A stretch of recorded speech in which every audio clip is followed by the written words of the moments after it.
साथियों नमस्कार, जोहार। जीटी रोड लाइव में आपका स्वागत है। मैं हूं अभिषेक सिंह। अबुआ सरकार और अबुआ लोग दोनों हैं झारखंड में, लेकिन अबुआ लोगों की स्थिति आज आप देखिए तो अबुआ लोगों पे जो है अपराधियों के हौसले बुलंद है। साथियों, अपराधियों के हौसले इसलिए कह रहा हूं कि आप एक साल के आंकड़ों को उठा करके देख लीजिए, चाहे वो पढ़ा राजा हो, चाहे वो सोमा मुंडा हो, चाहे रांची के ही कई एक केस को उठा लीजिए, किस तरह से अपराधियों के हौसले इतने बुलंद है कि चाहे वो बिल्डर रहे हो, चाहे वो प्रबुद्ध व्यवसायी रहे हो, उन पे फायरिंग की घटना या उनकी हत्याओं की घटनाओं को आप देखिएगा तो ये लगातार होते रहे हैं। लेकिन इसी पुलिसिया तंत्र का अगर कोई शिकार हो जाए और ऐसा शिकार एक ऐसी महिला हो जाए, एक ऐसी मां हो जाए जिसे अपनी ही बेटी की तलाश में 9 महीने 10-10 महीने तक पुलिस थाना का चक्कर लगाना पड़े और पुलिस यह टाल दे कि ठीक है, जो होना होगा वो तो होगा ही। साथियों, बात कर रहा हूं मैं पुष्पा महतो की। आप देखिए कि पुष्पा महतो 9 महीने से अधिक समय से लापता थी और उसको लेकर के उनकी मां लगातार थाने के चक्कर लगा रही थी और पुलिस प्रशासन द्वारा इस पे कोई सम्मानजनक कार्रवाई भी नहीं हो रही थी।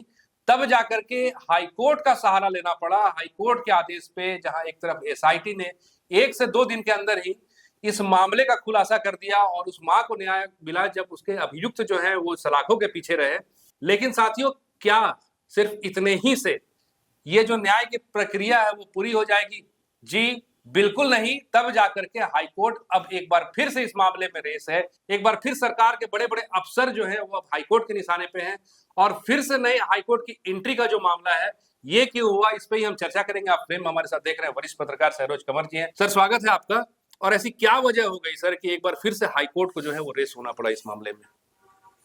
अभिषेक भाई बताइए, हाईकोर्ट के संज्ञान लेने के बाद ये मामला खुलता है जी, और 9 माह तक रेडिया घिस गई होंगी उसकी जी, एक माह की। अब बार बार इस थाने से उस थाने और एसपी दफ्तर तो थाना दफ्तर जी, अब बार बार आश्वासन या ये तक कहा गया उसे कि अरे प्रेम संबंध होगा, कहीं भाग गई होगी, आ जाएगी, क्यों घबरा रही हो, जांच हो रहा है, कर रहे हैं। माँ से ऐसा कहा। क्या बीतता होगा सर? क्या बीतता होगा। अब माँ ने उस आरोपी का नाम पहले दिन ही जो शिकायत दर्ज करवाई थी उसमें दिया था, उसका नाम दिनेश महतो का, और जो एफआईआर होती है उसमें उसका नाम गायब हो जाता है, अज्ञात कर दिया जाता है, आरोपी अज्ञात। ऐसा क्यों हुआ? अब तक तो कई खबरें आ गई इस बीच में, भैया पार्टी वार्टी भी दी थी उसने, जो आरोपी है पुलिस वालों को खिलाया पिलाया भी था। अच्छा जी। अब सवाल ये कि एसपी साहब, हरविंदर सिंह नाम है ना उनका, हाँ, ये भी खबर है कि दोस्ताना बहुत था। जो पिंडा जोरा थाना है उसके थानेदार साहब जो थे उनसे अब बैडमिंटन खेला करते थे शाम सुबह ये लोग। तो फिर सवाल तो उठेंगे एसपी साहब पर भी।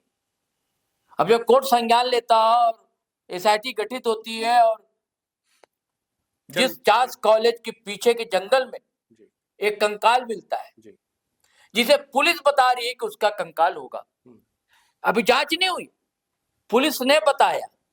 पुलिस का कहना है कि जो आरोपी को हमने पकड़ा उसने बताया कि ये वारदात को हमने अंजाम दिया। तो ये कंकाल एक जगह से नहीं 2-3 जगह से मिला पुलिस को। जबकि एसपी साहब ये सब पहले भी कर सकते थे, तो क्या करते हैं अब कि मैं ना फंस जाऊं तो 18 लोगों को आप सस्पेंड कर देते हैं, 28 लोगों को 28 लोगों को सस्पेंड कर देते हैं जी। वो मामले का हल नहीं है ना। सवाल तो आप पर भी उठेंगे। और अब कोर्ट ने जो सबको बुलाया, शो कॉज किया, डीजीपी साहब जो है वो भी गए, डीआईजी और यही एसपी साहब बोकारो के ये भी गए कि भैया 3-4 दिन हो गए, अब तक डीएनए से जांच कैसे नहीं हुई भाई कि उसका है या किसी और का? डीएनए रिपोर्ट की फोरेंसिक जांच जो, हाँ, वो होनी चाहिए ना, अब तक नहीं हुई है। मतलब हर काम के लिए कोर्ट को आना, जस्टिस साहब बार बार बोलेंगे, तब आप कीजिएगा, आपकी अपनी जिम्मेदारी नहीं है। कितनी बड़ी बात है बताइए, 9 महीना तक। और मोहल्ले गांव का ही आरोपी, वो कह रही है, महिला मां कह रही है, और ऐसा कि एक पूछताछ भी नहीं किया पुलिस ने शायद जी, ऐसा भी कुछ है? किसे पूछता पुलिस ने? हाँ, आरोपी का नाम देने के हाँ, बाद नहीं कुछ नहीं जी। उससे बड़ा एक और मामला पता लगा है, उसी थाना का चल लगा है। सेजल झा नाम की एक लड़की 5.5 साल से लापता है और सिर्फ पिंडाजोरा थाना में मामला दर्ज। ये तो कोर्ट ने संज्ञान ले लिया। तो ऐसी क्या बात है भाई, वहां क्या हो रहा है? वहां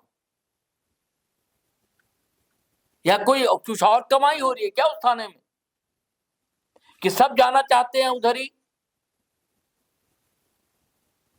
5-5.5 साल, जब पहला कोरोना दौर, तब वो ट्यूशन के लिए लड़की निकली सेजल झा, वो भी स्टूडेंट थी। अब उसका परिवार फिर वो भी हर जगह धक्के खा चुका, पुलिस मुख्यालय से लेकर एसपी साहब से लेकर थाना से लेकर 5 साल में। अब बार बार उसको बस आश्वासन।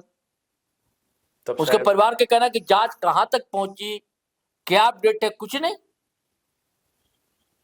तो पुलिस पर तो सवाल उठेंगे ना अभिषेक भाई, कैसे सवाल नहीं उठेंगे? लोग गुस्सा कैसे नहीं उठे करेंगे लोग। और दूसरी तरफ इधर जेल के वाले फंस गए हैं। बड़ा बीच में एक वायरल हुआ वीडियो, मोबाइल पटक दिया। उसकी वजह क्या थी जानते हैं?